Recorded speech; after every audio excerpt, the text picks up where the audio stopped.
Good morning ba? Ay, good afternoon na kasi past 12 na pala. So, open natin itong binigay ni sister-in-law last month. Last month pa niya binigay ito, pero ngayon ko lang siya bubuksan. So, tingnan natin kung ano ito. Yan siya sa loob. Yan. May nakalagay na for you.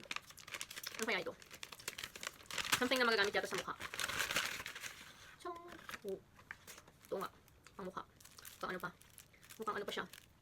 Mukhang mahal siya. Kasi yung ginagamit ko, ano lang, mura lang siya. Ito lang yung ginagamit ko sa mukha, yung foundation. Tingnan natin, open natin. Kasi pag mahal kasi medyo sensitive ako sa mahal. I mean, prone na yung mukha ko sa luma, sa hindi masyadong mahal. Oh, ganyan siya. Buksan natin. Oh, white yung kulay niya. So, yan siya sa yung likod niya. So, ito yung sa harap. Ano ba to? Hindi siya I think hindi siya talaga foundation. Basahin natin. Light reflecting setting powder. Pressed powder. Tapos dito sabi niya, after party. Magpa-party tayo. So, after party light reflecting setting powder.